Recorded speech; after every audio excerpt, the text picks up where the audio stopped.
way from the start, I can feel it in my heart, like all the way from the start. Hey, what's going on out there? I'm Sean Devine, and today I've got a new tutorial for you all. I've had a lot of suggestions on the channel for me to do a video on just leveling and balancing an instrumental mix. So I'm going to mix this instrumental that I did probably about a year or two ago. I'm going to let you hear the mix version, and then we're going to really try to balance it and get it as close as possible to the mix. It'll probably be a little bit different, but it will at least give you an idea of how I approach the leveling and balancing. We'll do some panning, and I'll also show you some organizational things that you can do when you're doing this first process that are going to set you up for a much better mix and better final result. So let's go ahead and let me play the mix version just so that you can get kind of familiar with the material. There's a lot of different switch ups and elements going on, but not a huge session, so we should be able to balance it and mix it level wise pretty quickly. But let me just play this back for you. So we'll just go from the intro, and then I'll skip around and let you hear a couple of the different parts.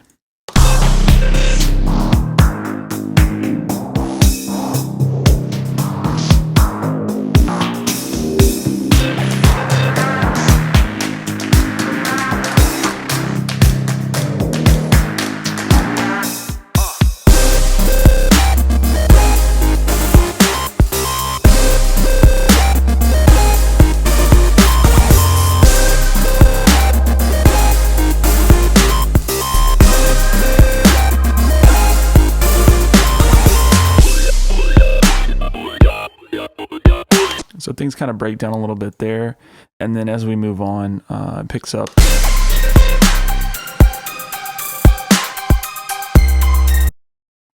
Some bells. And then we have kind of a 4 on the floor section here.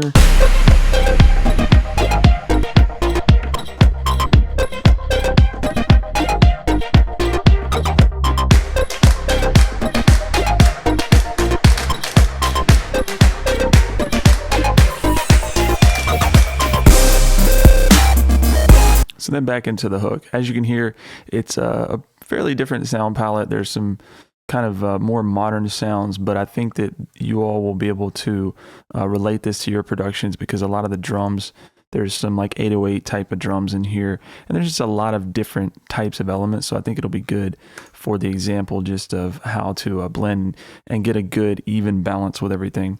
So the first thing that I want to do is just show you that I like to get everything kind of organized a little bit better just before I start doing my leveling. So let's go ahead and just anything that's drum related. As you can see, I label all my stuff pretty accurately just so I know exactly what's going on. But let's just move all the drums to the bottom here. So anything like kicks, snares. I'm not going to worry about effects right now. Percussion, hi-hats, all that stuff. Impact, yeah, let's move that down. And anything else? I'll go ahead and move some of these effects a little lower. Vox. Okay, and then start moving some of like the main instrumentation up towards the top here. Oh, slow-mo beats, that's going to be in our drums. And okay, so that should be a good start. Now, the next thing I want to do is just select all these, and I'm just going to color code them so I know what is drums and what is our instrumentation here. So leads, viral lead, harp, lead, bass, lead, bells, pad. Okay, so that's going to be this gnarly color right there. And then we'll have all of our effects down there. All right, so that should be a good start, y'all. I know that's not the funnest thing in the world, but it really does help once we get into the process of mixing and balancing things, just because we know where everything is in the session. So then let's go ahead and go to a section that kind of has a lot of the elements going on, just so that we can get a good overall balance. So I would say we're probably going to be somewhere Usually I'll start with the hook section, but for example, let's just start there. So let me go ahead and mute our reference mix. And then if I load up my mixer, as you can see, everything is zeroed out right now. And that's really what you want to do. You just want to bring all the faders down and start from scratch so that we can get a really good level and balance here. And I usually will start with the drums in the instrumental. So let me go ahead here and just put my kicks up at the top channels, because we're going to be doing kicks and snares. That's really what you want to focus on initially, because that's going to give you the most groove and impact. Hi-hats as well are something that you want to kind of tackle early on with the drum mix. Cymbals, things like that, we're going to deal with that later. This slow-mo beats is probably a loop layer, so that'll be fairly important. Yeah, that should be a good start. So then let's just go here, and now that everything's kind of organized, in this video I want to stress that we're not going to be thinking about any compression or EQ or anything like that. This is a really important first step where we're just getting the vibe and the groove of the mix down first, and then we can start worrying about effects later, but we're just focusing on leveling and balancing in this video because it is such a crucial part of the process. So let's go ahead and let me just play this back, and I'm going to start bringing some faders up.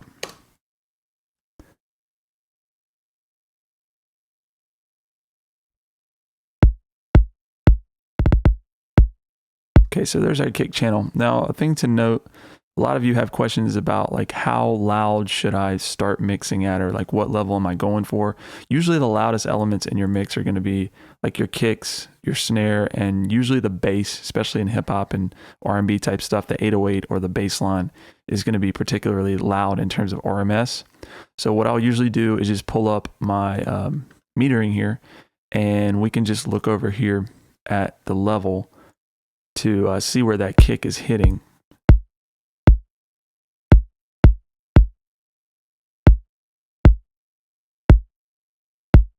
So you can see on the meter, I may be at +3, which I don't want to confuse y'all, but it's just a way of the setting up the metering. Let me check. Yeah, so my RMS is +3. So whatever this is saying, it's +3.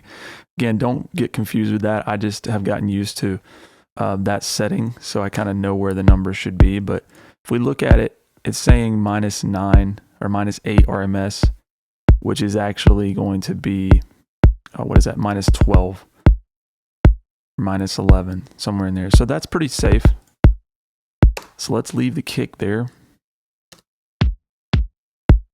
and start bringing up our snare.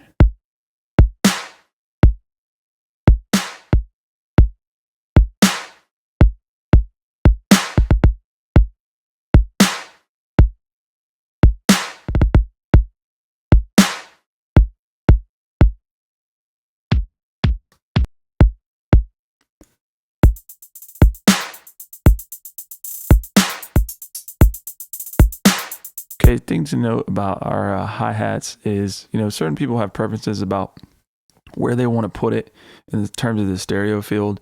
I usually will do it whatever feels right. I don't have any rules in terms of where I pan it, so I just kind of listen to it.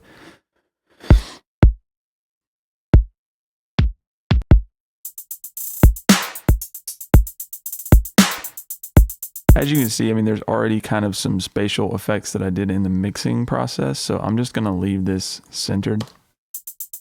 I want that snare to really pop, so don't worry about clipping or anything right now. Some of you like to freak out whenever you see red. Don't worry about it right now, because I'm going to show you how we can get that to where it needs to be. So right now we're just going for vibe.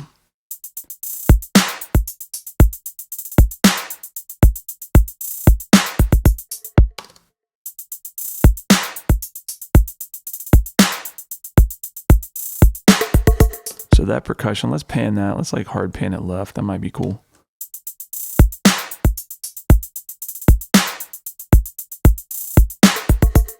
Maybe right. Let's try right. Yeah, that's cool. So what's this impact over here?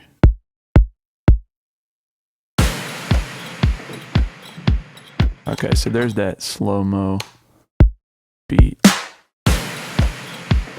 And we've got our different kick that comes in, so we want that to hit just as good as the other one.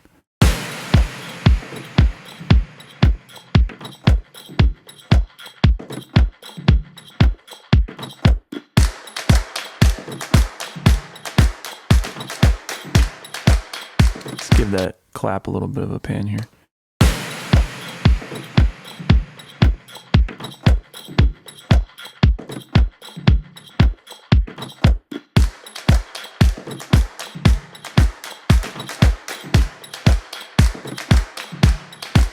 I like that. Maybe I should have automated it in the mix, panning wise, but anyway.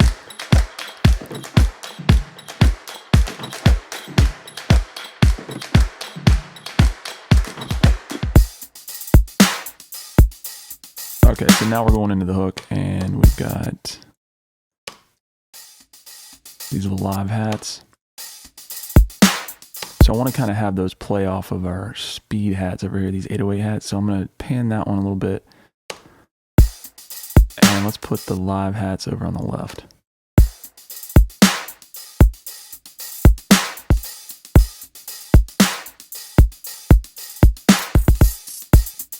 It's always good to be thinking about things kind of in even terms, in terms of your panning. Like when you're mixing, if you're going to put something hard left, you want to try to balance it on the other side. So just trying to keep things in mind and in check. And give them the right relationship. You don't want to just have a bunch of stuff going on the right generally, and not, even it out with some elements in the left.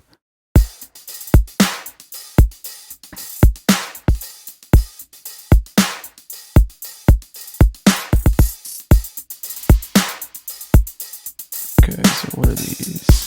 This is some cymbals. Cymbals, y'all, I want to stress that it's really easy to make cymbals too loud. I hear a lot of beat mixes from younger producers or producers just starting out, and they mix their cymbals really hot. It's super easy to get carried away with them, and they can be painful. So you don't want a cymbal to necessarily be all that loud. I mean, depending on the style, rock, things like that, you're going to hear louder cymbals, but just be real careful. We just want to have an impact of it, but we're not trying to have it just chop your head off. So that's cool. All right, so that's a pretty good balance just on the main drums. I'm gonna go back to the hook so we can start mixing some of the other elements in. And let me just set up our cycle here. And then we'll start doing some music, music instrumentation elements.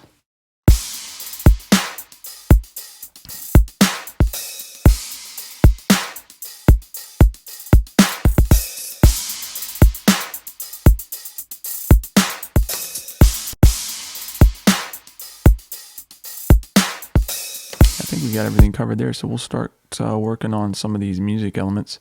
And in this part, the main instrumentation that's going on is going to be this viral lead, which is just a patch that I made on the virus. It's just a really quirky kind of lead.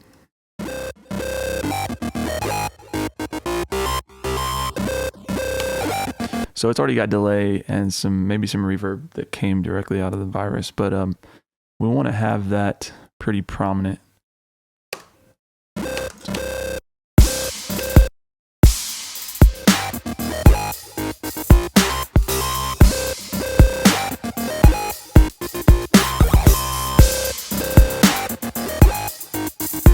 we just want to have that match in the groove, the balance of the drums. We don't want it, clashing or anything, but it's got a pretty kind of syncopated sound to it, so it's not that hard to blend in. And maybe let's just pan it just a little bit.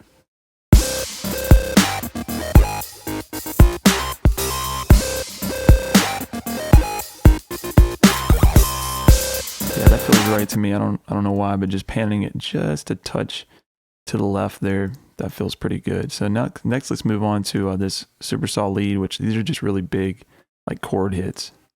So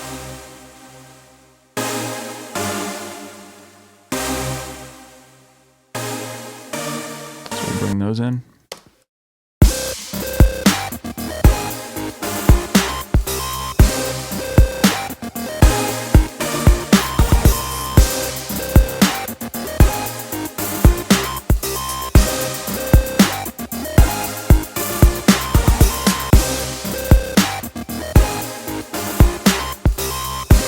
again, there's a really fine balance in, particularly in these types of genres like hip hop and urban and trap, R&B, all this stuff, with the drums and the music, because you have to be thinking about it in terms of having a vocalist that's going to be on top of it. So I usually will try to make the drums kind of the winning elements. The music, obviously, I want it to be balanced. I want it to really have a great vibe and for you to be able to hear everything clearly. But I don't want to maybe push the instrumentation as much as I would if I knew that this was going to be something that people were just listening to just as an instrumental, because this is something that, you know, people are hopefully going to be writing songs to, or that's why I'm putting out a lot of these beats. So keeping that in mind, I'm bringing my instrumentation back just a little bit. Again, it's very clearly heard, but we're just creating a nice balance and keeping everything grooving with the drums, keeping the drums loud and impactful.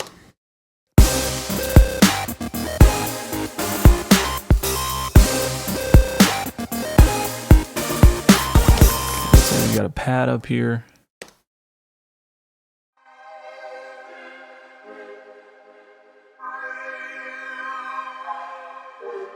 So yeah, just a little compliment to our synths.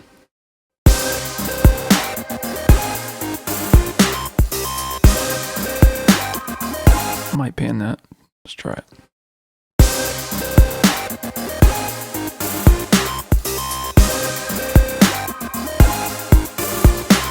So now's a good time just to check our metering again, make sure that we're, in check with where I'm kind of aiming for. And right now I'm just looking for this to stay around like -10 RMS.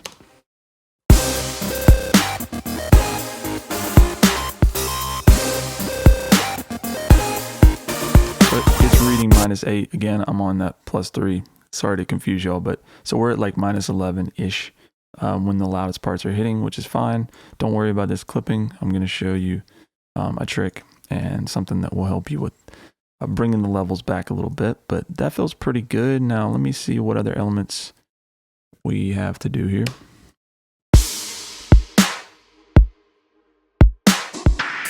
Okay, so this percussion track is like some Vox, I guess. Yeah. It'd be cool to pan that. Not that much. Cool. Let's turn this open hat up just a bit.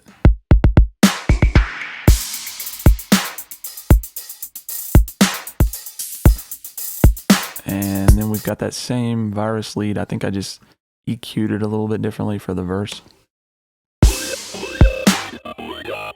Let's see what the difference is. Yeah, it's just EQ'd. So there's a good example of some things outside of this video to keep in mind. Changing some of your instrumentation mixing wise with EQ and compression for the verses to give it variation and to also create room for the vocals, which is what I was trying to do with that. I didn't want that being so dominant.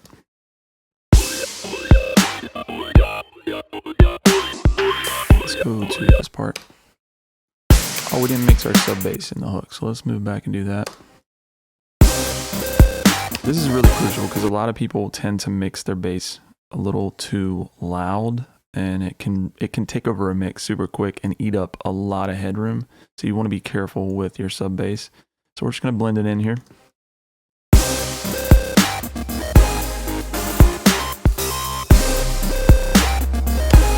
Solo this main instrumentation. Actually, an even easier way is to solo the sub bass and then solo that with like your kicks and snares, because the kick and the bass are really what have the most kind of interaction with each other. So we want to make sure that relationship is right. Let's check our meters. Still right around -10, so that's cool.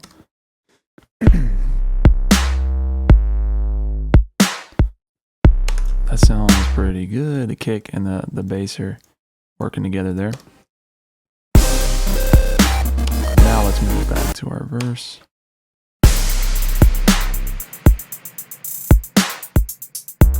And let's bring these bells in.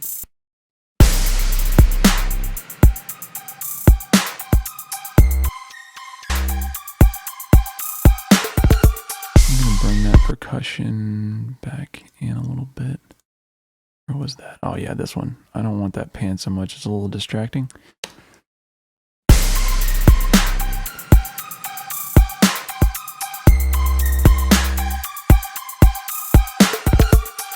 And I would probably sidechain this. I may have in the mixed version, but just to kind of keep it from fighting with the kick and snare.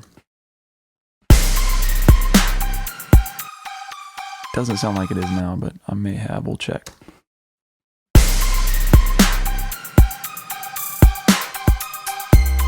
Okay, so this is a good example of like blending instruments together and making sure that they're working together.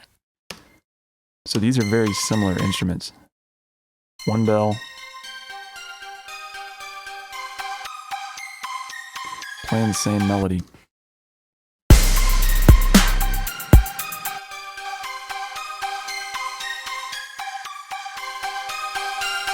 See, if I have that one a lot louder than the other one, it's kind of harsh. And it gives you a totally different feel. But if I blend them together a little bit more,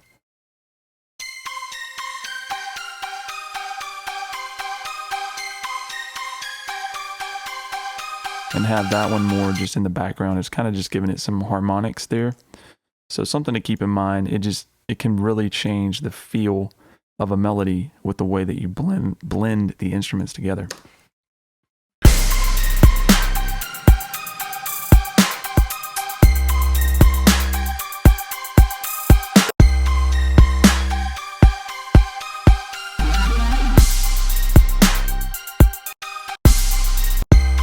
What is this?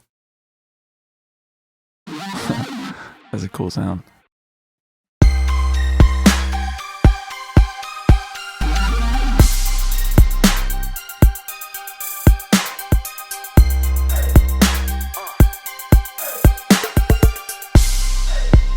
You don't want to bring like Vox and things like that up front. This is for the same reason I was talking about earlier. You just don't want it to clash with your actual vocals.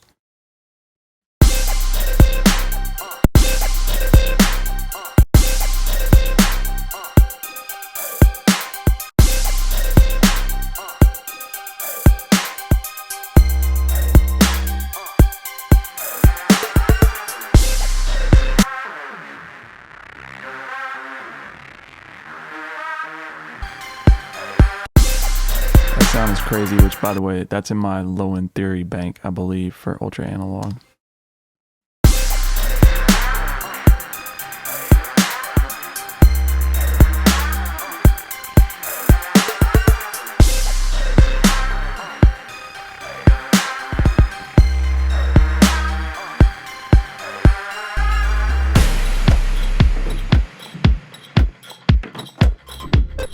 Okay, so we've got kind of a sidechain.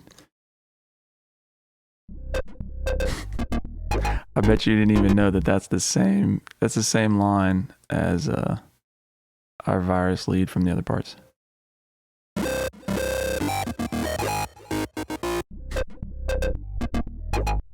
Yeah, maybe I'll do a tutorial on that another time, but it's a whole different technique in itself.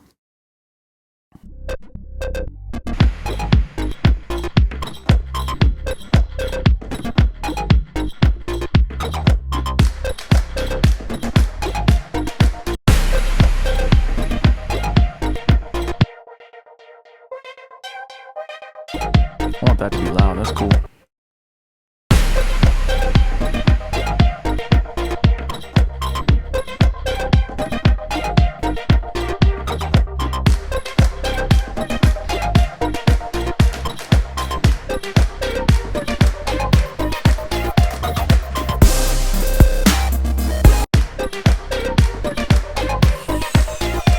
Some transitions.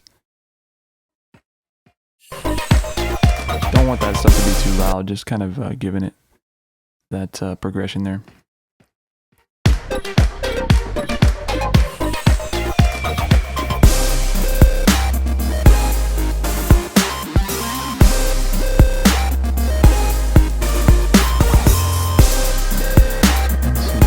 Intro.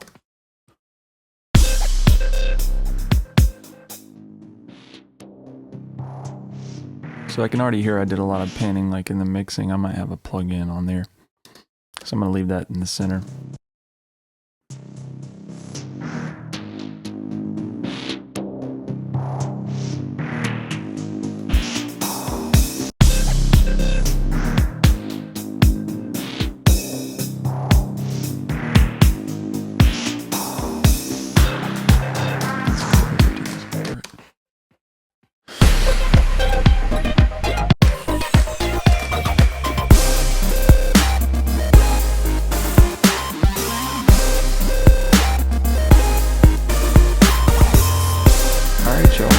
It looks like I brought everything up and we've got a nice groove going. Everything's in the pocket.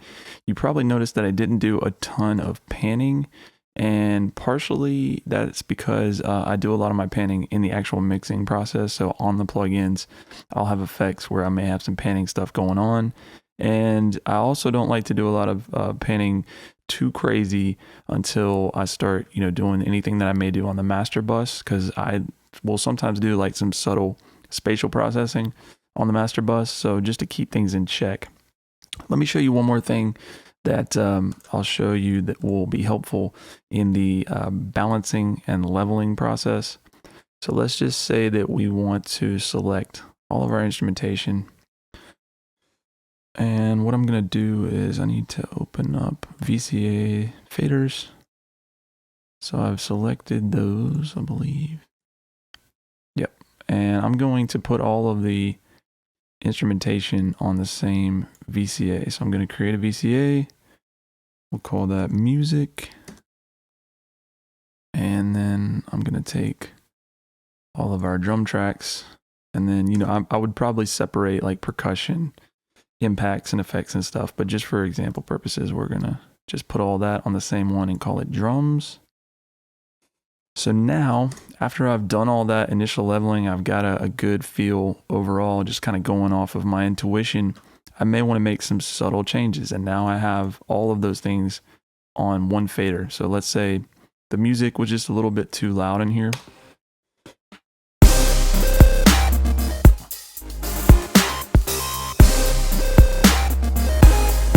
the drums are just a little too loud.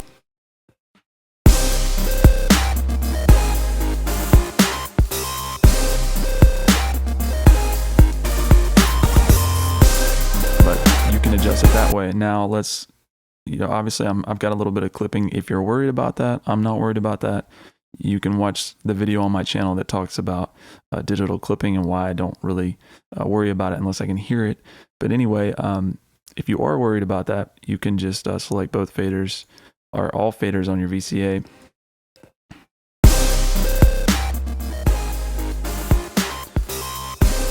And just bring them back so that you're not pushing your stereo bus so much.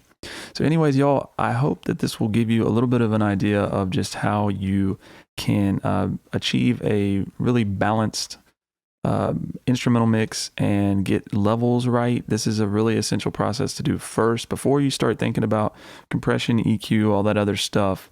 I've already done a lot of that in the production process, so it comes together much easier in this way. Your process may be a little bit different than this, but at least you need to be thinking about just trying to achieve all those relationships first and just getting everything complementary.